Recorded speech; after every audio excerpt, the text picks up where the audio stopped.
Hi friends, welcome back to my channel cook with Soumi. இன்றைக்கி நம்ம super and டேஸ்டியான ஒரு லஞ்ச் பாக்ஸ் ரெசிபி தான் பண்ண போகிறோம். இது பார்த்திங்கன்னா ரொம்ப ஈஸியான ரெசிபி ஃப்ரெண்ட்ஸ். ஒரு 5 நிமிஷத்தில் செஞ்சு முடிச்சிடலாம். முட்டை சாதம் எப்படி குயிக்காக செய்கிறதுன்னு பார்க்கலாம். நம்ம ஸ்கூலுக்கு சின்ன குழந்தைங்கள்லாம் இந்த மாதிரி செஞ்சு கொடுத்தோன்னா ரொம்ப என்ஜாய் பண்ணி சாப்பிடுவாங்க. நமக்கு மீதி வைக்காமல் வீட்டுக்கும் லஞ்ச் பாக்ஸ் வரும். கண்டிப்பாக இந்த ரெசிபியை நீங்களும் ட்ரை பண்ணி பாருங்கள். ரொம்ப ஈஸியான சிம்பிளான ரெசிபி. இப்போ வாங்க ரெசிபி எப்படின்னு பார்க்கலாம். ஃபஸ்ட்டு நம்ம தேவையான பொருட்கள்லாம் எடுத்து வச்சுக்கலாம். ஒரு முட்டை ரெடி பண்ணி வச்சுருக்கேன். கடுகு, உளுந்து எல்லாம் எடுத்து வச்சுருக்கேன். இப்போ ஃபஸ்ட்டு எண்ணெய் ஊற்றிக்கலாம். எண்ணெய் காஞ்சதுக்கப்புறம் கடுகு, உளுந்து சேர்த்துக்கலாம். ஃபஸ்ட்டு உளுத்தம்பருப்பு, கடலைப்பருப்பு நான் சேர்க்குறேன். அது நல்லா செவந்ததுக்கப்புறம் கடுகு சேர்க்குறேன். சேர்த்து இது நல்லா பொரிஞ்சதுக்கப்புறம் கருவேப்பிலை போட்டுக்கலாம். கருவேப்பிலை போட்டு நல்லா கலந்து விட்டுருங்க. நல்லா பொன்னிறமாக ஆகணும். அதுக்கப்புறம் தான் நம்ம கடுகு, கருவேப்பிலை சேர்க்கணும் ஃப்ரெண்ட்ஸ். பாருங்கள், இப்போ ஒரே ஒரு குட்டி வெங்காயம் நான் சேர்த்துக்கிறேன் கட் பண்ணி. ஒரு சின்ன வெங்காயம். இப்போ லஞ்ச் பாக்ஸுக்கு என் பையனுக்கு மட்டும்தான் கொஞ்சமாக செய்கிறேன். அதனால் எல்லா அளவும் நான் கொஞ்சமாக செஞ்சுருப்பேன். நீங்கள் அதிகமாக செய்யும்போது அதிகமாக சேர்த்துக்கோங்க.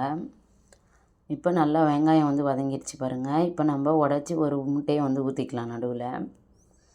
இப்போ முட்டையை ஊற்றிட்டேன். இப்போ அதுக்கு தேவையான அளவு உப்பு போட்டுக்கலாம். இப்போ மிளகுத்தூள் போட்டுக்கலாம் நமக்கு தேவையான அளவுக்கு. மிளகுத்தூள் போட்டு இந்த முட்டை நல்லா வெந்து வரணும். நல்லா பொரியணும். நடுவில் ஊற்றிக்கோங்க. வெங்காயத்தெல்லாம் இது பண்ணிட்டு நடுவில் முட்டை ஊற்றிக்கோங்க. இப்போ லைட்டாக கலந்து விடுங்க. நல்லா முட்டை இதிலே நமக்கு குக்காகி வந்துடும் சூப்பராக. ஒரு நிமிஷம் மட்டும் நம்ம விட்டுடணும். விட்டுட்டு அதுக்கப்புறம் நம்ம கலந்துனா கரெக்டாக இருக்கும்.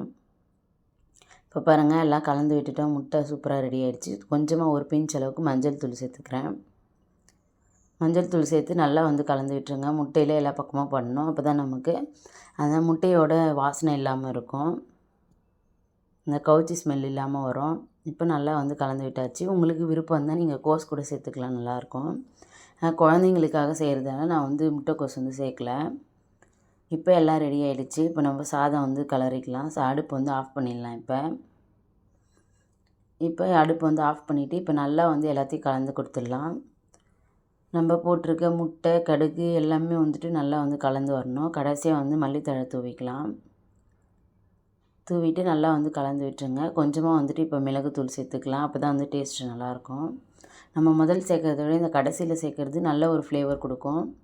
மிளகுத்தூள் சேர்த்துட்டேன் பாருங்கள். சேர்த்து நல்லா கலந்து விட்டுருங்க. கலந்து விட்டுது இதை நம்ம லஞ்ச் பாக்ஸுக்கு கொடுத்தோன்னா இதுக்கு தொட்டுக்கவும் எதுவும் தேவையில்லை. அப்படியே குழந்தைங்க சாப்பிடுவாங்க. நம்ம முட்டை உடச்சி ஊற்றிருக்கோம். அதனால் ரொம்ப டேஸ்ட்டாக இருக்கும். கண்டிப்பாக ட்ரை பண்ணி பாருங்கள். தேங்க்ஸ் ஃபார் வாட்சிங். இன்னொரு சூப்பரான வீடியோவில் சந்திக்கலாம். தேங்க்யூ, பாய்.